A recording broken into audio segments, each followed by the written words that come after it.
Assalamualaikum warahmatullahi wabarakatuh. Hari ini kelompok 11 berkesempatan untuk menjelaskan tentang uji regresi logistik sederhana. Adapun anggota kelompok 11 adalah Okta, Walvika, Cika, Regina, dan saya sendiri Dewa Rizky sebagai moderator. Pada kesempatan kali ini saya akan menjelaskan tentang uji regresi dan uji regresi logistik. Berikut ini adalah outline dari PPT kami. Yang pertama ada pengertian, fungsi, asumsi, langkah-langkah, dan yang terakhir ada interpretasi. Di sini saya akan menjelaskan tentang pengertian uji regresi.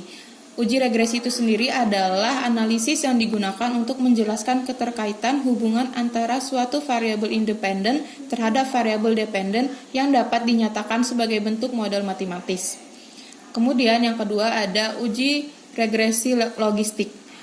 Adalah suatu metode analisis statistika untuk mendeskripsikan hubungan antara peubah dependen variabel yang memiliki dua kategori atau lebih dengan satu atau lebih peubah penjelas atau independen variabel berskala kategori atau interval. Ini menurut Hosmer dan Lemeshow tahun 2000. Nah, untuk uji regresi logistik itu terbagi menjadi dua, yaitu uji regresi logistik sederhana dan uji regresi logistik ganda. Perkenalkan, nama saya Walvika Arsidira. Di sini saya akan menjelaskan tentang pengertian dari uji regresi logistik sederhana beserta fungsi dan asumsinya. Pengertian dari uji regresi logistik sederhana. Uji regresi logistik sederhana merupakan uji yang akan digunakan untuk melihat hubungan antara variabel kategorik dengan variabel kategorik, di mana untuk dependennya sendiri ini bersifat dikotomi, yaitu hanya memiliki dua jawaban saja, seperti ya atau tidak. Sedangkan untuk model regresi logistik yang dimana variabel responnya terdiri dari dua kategori yang disebut dengan regresi logistik dikotomi atau biner. Selanjutnya adalah fungsi dan asumsi. Untuk fungsi ini yang pertama adalah digunakan untuk membahas nilai odds ratio yang dimana pada masing-masing variabelnya adalah independen. Yang kedua adalah untuk menghitung peluang responden di luar dari responden termasuk ke dalam penelitian. Yang ketiga, mengetahui faktor-faktor yang dapat mempengaruhi mengapa terdapat perbedaan antara kedua kelompok tersebut. Selanjutnya adalah asumsi. Asumsi yang pertama adalah variabel bebas, tidak perlu diubah ke bentuk metrik. Jadi itu bisa bentuk ordinal atau nominal. Yang kedua adalah variabel dependent. Variabel ini harus bersifat dikotomi, yaitu memiliki dua kategori. Yang ketiga adalah variabel independent, tidak harus memiliki keseragaman antar kelompok variabel. Yang keempat, sampel yang dibutuhkan dalam relatif jumlah besar, yaitu minimumnya adalah 50 untuk independen. Baiklah, di sini saya Okta Maisari akan menjelaskan mengenai langkah-langkah dari uji regresi logistik sederhana. Contoh kasus, penelitian ingin mengetahui hubungan antara merokok dan riwayat keluarga terhadap kejadian kanker paru dengan alfa 5%. Nah, dapat kita lakukan dengan menggunakan uji regresi logistik sederhana dengan langkah-langkah sebagai berikut.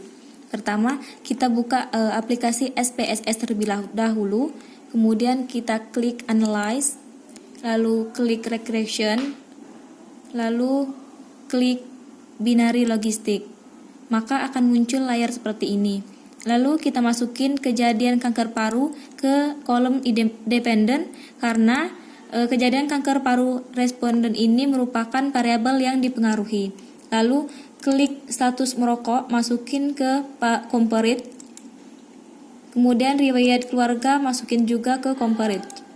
Lalu kita klik kategorikal, masukin status merokok ke kolom categorical comparison, lalu klik first, lalu klik change, lalu klik juga riwayat keluarga, masukkan ke categorical comparison, lalu di reference kategori ada first, klik first, kemudian change. Kenapa kita pakai first? Karena dalam kasus ini kelompok yang tidak merokok dan tidak ada riwayat keluarga paling tidak berpeluang atau tidak beresiko untuk kejadian kanker paru.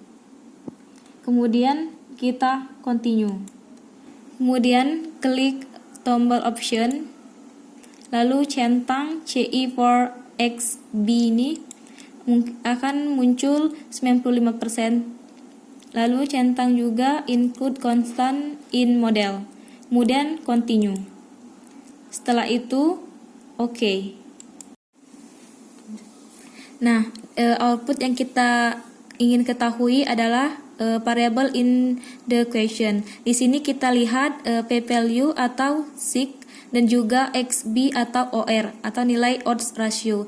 Kemudian di sini kita juga ingin melihat 95% CI atau bisa kita ketahui itu adalah derajat kepercayaan. Perkenalkan, nama saya Regina Sirutami. Di sini saya akan melanjutkan penjelasan langkah-langkah uji regresi logistik sederhana dari Okta. Selanjutnya kita melakukan uji deskriptif untuk mengetahui jumlah dan persentase kejadian kanker paru dengan status merokok dan riwayat keluarga. Langkah-langkahnya yang pertama itu kita klik analyze, selanjutnya klik descriptive statistik, lalu klik cross tab. Nah, di sini kita memilih status merokok ke dalam row dan riwayat keluarga ke dalam row karena merupakan variabel independen. Nah, selanjutnya kita klik kejadian kanker paru ke dalam kolom karena merupakan variabel dependent. Nah, selanjutnya kita klik cell. Lalu kita cek bagian row di percentage. Selanjutnya klik continue. Lalu klik OK. Nah, berikut adalah hasil output dari uji deskriptif yang kita lakukan. Perkenalkan, nama saya Cika Anissa Mariani. Di sini saya akan menjelaskan penyajian data tabel saji dan interpretasinya. Ini adalah penyajian data tabel saji. Uji deskriptif tadi untuk mengetahui jumlah kejadian kanker paru pada faktor risiko status merokok dan riwayat keluarga, sehingga kita dapat mengetahui nilai N dan persentasenya. Selanjutnya, dapat diperoleh interpretasi sebagai berikut. Berdasarkan hasil uji statistik, nilai p-value status merokok adalah 0,103 dan riwayat keluarga 0,805. Keduanya lebih besar dari alfa 0,05, sehingga menunjukkan bahwa hipotesis H0 gagal ditolak dan tidak ada hubungan antara riwayat keluarga ataupun status merokok dengan kejadian kanker paru. Nilai OR atau status merokok menyatakan bahwa orang yang berstatus merokok beresiko 4,6 kali lebih besar terjadinya kanker paru. Sedangkan riwayat keluarga menyatakan bahwa orang yang ada riwayat keluarga beresiko 1,3 kali lebih besar terjadinya kanker paru. Selanjutnya ada 95% CI menyatakan bahwa dengan derajat kepercayaan 95%, peneliti percaya bahwa di populasi umum tingkat status merokok sebagai faktor risiko terjadinya kanker paru pada rentang 0,734 sampai 28,334. Sedangkan faktor risiko riwayat keluarga terjadinya kanker paru adalah pada rentang 0,201 sampai 7,891.